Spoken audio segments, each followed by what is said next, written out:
Sir ಇಲ್ಲಿ ಯಾರು ದುಡ್ಡು ಕೊಟ್ಟಿಲ್ಲ. ಡಿ ಬಾಸ್ ಅವ್ರ ಕಡೆಯವ್ರು ಯಾರು ಕೂಡ ಅಲ್ಲಿ ಬಂದಿಲ್ಲ ದುಡ್ಡುಗಳು ಕೊಡೋಕ್ಕೆ ಅಭಿಮಾನಿಗಳು 9 ದಿನಗಳಿಂದ ಇವತ್ತು ಆಲ್ಮೋಸ್ಟ್ ಸ್ಟೇಷನ್ ಮುಂದೆನೇ ಇದ್ದಾರೆ. ಇವತ್ತು ನಾನು ಕೂಡ ಸ್ಟೇಷನ್ ಬಳಿನೇ ಬಂದಿದ್ದೀನಿ.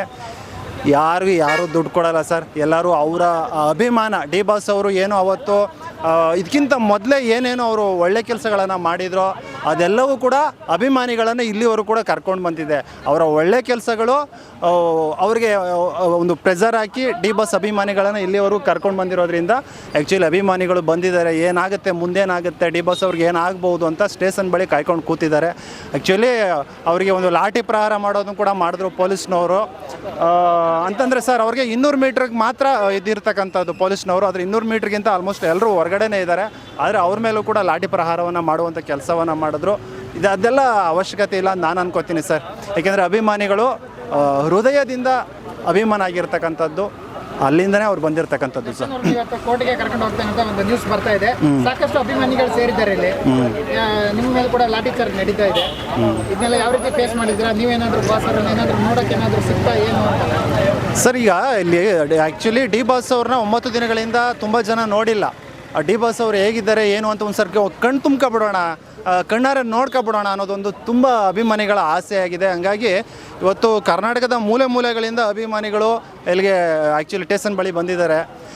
ಹಂಗಾಗಿ ನಾನು ಕೂಡ ಇಲ್ಲಿ ಏನಾಗುತ್ತೆ ಡಿ ಬಾಸ್ ಅವರು ಒಂದು ಸ್ವಲ್ಪ ನೋಡಬೇಕು.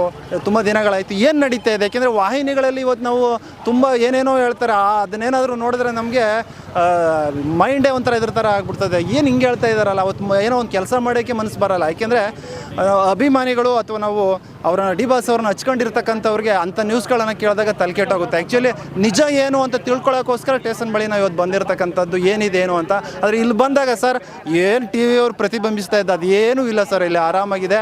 ಬಾಸು ಒಳಗಡೆ ಇದ್ದಾರೆ.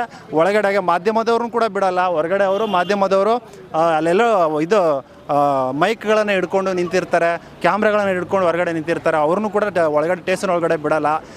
ಅಭಿಮಾನಿಗಳು ಅಲ್ಲೆಲ್ಲ ಅವರು ಕೂಡ ಸುತ್ತಮುತ್ತ ಸುತ್ತಕೊಂಡಿರ್ತಾರೆ. ಈ ರೀತಿ ಇರ್ತಕ್ಕಂಥದ್ದು ವಾತಾವರಣ ನಾವು ಟಿ ವಿಗಳು ನೋಡಿದ್ರೆ ತಲೆನೋವು ಬಂದುಬಿಡುತ್ತೆ. ಅದಕ್ಕೆ ಇಲ್ಲೇನು ಪ್ರಸ್ತುತವಾಗಿ ಏನಿದೆ ಸ್ಟೇಷನ್ ಮುಂದೆ ಅನ್ನೋದನ್ನು ನೋಡೋಕ್ಕೋಸ್ಕರ ಬಂದಿದ್ದು ಸರ್. ಬರೋರು ಯಾರು ಸ್ಟೇಷನ್ ಮುಂದೆ ಇರೋರು ಯಾರು ಅವ್ರ ತಂದೆ ತಾಯಿಗೆ ಊಟ ಹಾಕಲ್ಲ, ಅವ್ರ ತಂದೆ ತಾಯಿಗೆ ನೋಡ್ಕೊಳ್ಳಲ್ಲ ಅಂತಾರೆ. ನೀವು ಹಾಗೇನ ಏನು ಅಂತ ಸರ್? ಈಗ ಅವ್ರು ಯಾರು ಹೇಳಿದ್ರು ಅವ್ರು ಯಾರು ನನಗೆ ಬಂದು ಊಟಕ್ಕೆ ದುಡ್ಡು ಕೊಟ್ಟಿಲ್ಲ. ನಮ್ಮ ತಂದೆ ತಾಯಿಗಳನ್ನು ನಮ್ಮ ಫ್ಯಾಮಿಲಿನ ನೋಡ್ಕೊಳ್ಳೋಕ್ಕೆ ದುಡ್ಡುಗಳು ಕೊಟ್ಟಿಲ್ಲ. ನಾವು ಕಷ್ಟಪಟ್ಟು ನಾವು ದುಡಿದು ನಮ್ಮ ಸಂಸಾರವನ್ನು ನಾವು ಸಾಕ್ತಾ ಇದ್ದೀವಿ. ಹಾಗೆ ಅಭಿಮಾನ ಅನ್ನೋದು ಒಳಗಡೆ ಇದೆ. ಅದಕ್ಕೂ ಕೂಡ ಒಂದಷ್ಟು ಟೈಮನ್ನು ಕೊಡ್ತೀವಿ. ಈಗ ಏನು ನಮ್ಮ ಬಾಸ್ಗೆ ಡಿ ಬಾಸ್ ಅವ್ರಿಗೆ ಏನು ತೊಂದರೆ ಆಗಿದೆ ಅದನ್ನು ಕೂಡ ನಾವು ಏನೇನಾಗುತ್ತೆ ಮುಂದೆ ಅನ್ನೋದು ನಮಗೂ ಕೂಡ ಒಂದು ಕುತೂಹಲ ಇದೆ. ಅದನ್ನೆಲ್ಲ ಕೂಡ ನಾವು ನೋಡ್ಬೇಕು ಸರ್. ಸರ್ ತಪ್ಪು ಯಾರ್ದು ಅನ್ನೋದು ಆ್ಯಕ್ಚುಲಿ ಸರ್ ಇವಾಗ ನಾವು ಎಲ್ಲ ಬಾಸ್ ಅಭಿಮಾನಿಗಳು ಹೇಗೆ ಅಂತಂದರೆ ನಾವು ಅವ್ರನ್ನ ತುಂಬ ದಿನಗಳಿಂದ ನೋಡ್ಕೊಂಡು ಬಂದಿದ್ದೀವಿ ಸರ್. ಆಯಿತಾ? ಅವ್ರದ್ದು ಅಂಥ ಗುಣ ಅಲ್ಲ ಅನ್ನೋದು ನಮ್ಮ ಬಾಸ್ ಅಭಿಮಾನಿಗಳ ಗುಣ. ಒಂದು ವೇಳೆ ತಪ್ಪು ಮಾಡಿದರೆ ಅದು ಕೋರ್ಟಲ್ಲಿ ಪ್ರೂವ್ ಆದರೆ ಶಿಕ್ಷೆ ಕೊಡಲಿ ಸರ್, ಅದರಲ್ಲಿ ಏನಿಲ್ಲ.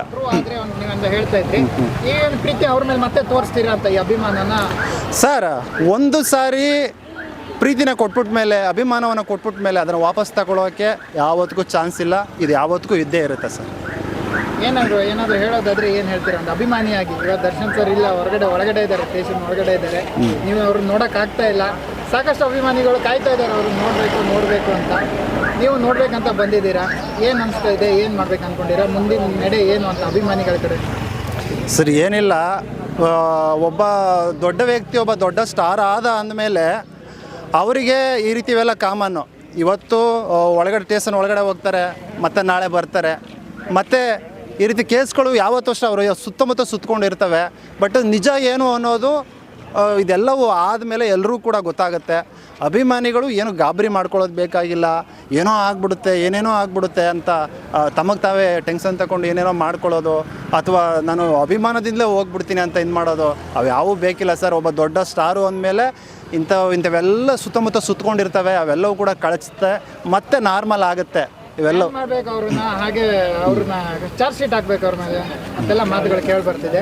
ಏನು ಹೇಳ್ತೀರಾ ಅಂತ? ಅಷ್ಟು ತಪ್ಪು ಮಾಡಿದ್ದಾರೆ ಅವರು ಆ ಥರ ಮಾಡುವಂಥದ್ದು ಏನು ಅಂತ ಸರ್? ಇವಾಗ ಆ್ಯಕ್ಚುಲಿ ಇದು ಕೊಲೆ ಮಾಡಿರ್ತಕ್ಕಂಥದ್ದು ಯಾವುದೋ ಸಿನಿಮಾದವ್ರನ್ನಲ್ಲ, ಅಥವಾ ಯಾವುದೋ ವಾಣಿಜ್ಯ ಮಂಡಳಿಯವ್ರನ್ನೂ ಅಲ್ವಾ. ಇದು ಸಿನಿಮಾನೇ ಬೇರೆ, ಜೊತೆಗೆ ನಡೆದಿರ್ತಕ್ಕಂಥ ಪ್ರಕರಣನೇ ಬೇರೆ. ಇದರಲ್ಲಿ ಇನ್ನೂ 100% ಅವರು ಆರೋಪಿ ಅಂತ ಇದು ಮಾಡೇ ಬಿಟ್ಟಿದ್ದಾರೆ ಅಂತ ಏನು ಸಾಬೀತಾಗಿಲ್ಲ ಸರ್. ಆಯಿತಾ. ಹಂಗಾಗಿ ಅವರನ್ನು ಬ್ಯಾನ್ ಮಾಡಬೇಕು ಅನ್ನೋದು ಅದು ಬೇರೆ ಅದೆಲ್ಲ ಆಗದೆ ಇರುವಂಥ ಮಾತುಗಳು. ಬ್ಯಾನ್ ಅನ್ನೋದು ಆಗದೆ ಇರತಕ್ಕಂಥ ಮಾತು ಸರ್ ಡಿ ಬಾಸ್ಗೆ. ಓಪನ್ ಮಾಡಬೇಕು ಅಂತ ಹೇಳ್ತಾರೆ. ಸರ್ ಅದು ಕಾನೂನು ಅದು ಹೆಂಗೆ ಹೇಳುತ್ತೆ ಅದನ್ನು ಎಲ್ಲರೂ ಕೂಡ ಪಾಲನೆ ಮಾಡಲೇಬೇಕು. ಕಾನೂನಿನ ಮುಂದೆ ಯಾರೂ ದೊಡ್ಡವರಲ್ಲ. ಅದು ಕಾನೂನು ಏನೋ ಹೇಳುತ್ತೆ ಅದು ಸಪ್ರೇಟ್, ಅದು ನಾವೆಲ್ಲ ಹೇಳೋಕ್ಕಾಗಲ್ಲ. ಬಟ್ ಅಭಿಮಾನ ಅನ್ನೋದು ಡಿ ಬಾಸ್ ಮೇಲೆ ಯಾವತ್ತೂ ಇರುತ್ತೆ ಸರ್. ಏನು ಹೇಳೋಕೆ ಕೊನೆಯದಾಗಿ ಒಂದು ಮಾತು ಹೇಳೋದಾದರೆ ಡಿ ಬಾಸ್ ಅವರು ಇಲ್ಲ, ಅವರಿಗೆ ಏನಾದರೂ ಒಂದು ಸಂದೇಶ ಕೊಡಬೇಕು, ನೀವು ನೋಡಬೇಕು. ಸರ್ ಏನಿಲ್ಲ, ಬಾಸು ಆಲ್ಮೋಸ್ಟು ಎಲ್ಲವೂ ಇದರಲ್ಲಿ ಅವರು ಆರೋಪಿ ಅಂತಂದರೆ ಅವ್ರ ಮೇಲೆ ಏನೂ ಇಲ್ದೇ ಹೊರಗಡೆ ಬರಲಿ ಅನ್ನೋದು ಒಂದು ಆಸೆ. ಆಮೇಲೆ ಇನ್ನೊಂದು ಏನಪ್ಪ ಅಂತಂದರೆ ಅಭಿಮಾನಿಗಳು ತುಂಬ ಏನೇನೋ ಗಾಬರಿ ಮಾಡ್ಕೋಬೇಡಿ, ಏನೇನೋ ಅನ್ಕೋಬೇಡಿ, ಎಲ್ಲರೂ ಕೂಡ ಆರಾಮಾಗಿರಿ. ಇವೆಲ್ಲವೂ ಮುಗಿದು ಮತ್ತೆ ಮೊದಲಿನಂತೆ ಚೆನ್ನಾಗಿರ್ತಾರೆ ಬಾಸು. ಮತ್ತು ಒಳ್ಳೊಳ್ಳೆ ಸಿನಿಮಾಗಳನ್ನು ಮಾಡ್ತಾರೆ. ಅವ್ರನ್ನ ಅದೇ ರೀತಿ ಪ್ರೀತಿ ಮಾಡಬಹುದು ಅಂತ ನಾನು ಹೇಳಕ್ಕೆ ಇಷ್ಟಪಡ್ತೀನಿ ಸರ್. ಕೇಳ್ತೀನಿ, ಸುಮ್ಮನೆ ಅವ್ರನ್ನ ಏನಾದರೂ ಟಾರ್ಗೆಟ್ ಮಾಡ್ತಾ ಇದ್ದಾರಾ? ಅವ್ರ ಅಭಿಮಾನಿಗಳನ್ನು ಟಾರ್ಗೆಟ್ ಮಾಡ್ತಾ ಇದ್ದಾರಾ ಇಲ್ವಾ? ಏನೋ ಗೊತ್ತಿಲ್ಲ ನನಗೆ, ಹೇಳಿ ಸರ್. ಇಲ್ಲಿ ಟಾರ್ಗೆಟ್ ಅನ್ನೋದು ಇದೆ. ಕಾಣದ ಕೈಗಳು ಒಂದಷ್ಟು ಕೆಲಸಗಳನ್ನು ಮಾಡ್ತಾನೂ ಇವೆ.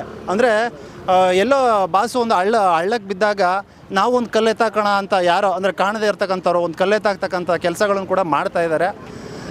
ಅದು ಅವತ್ತಿನ ದಿನಗಳು ನಡ್ಕೊಂಡು ಬಂದಿತ್ತು, ಇವತ್ತು ನಡೀತಾ ಇದೆ ಸರ್, ಅದು ನಡೀತಾ ಇವೆ. SS ಟಿವಿ ಸಿನಿಮಾ ಜಗತ್ತಿನ ಕ್ಷಣ ಕ್ಷಣದ ಸುದ್ದಿಯೊಂದಿಗೆ.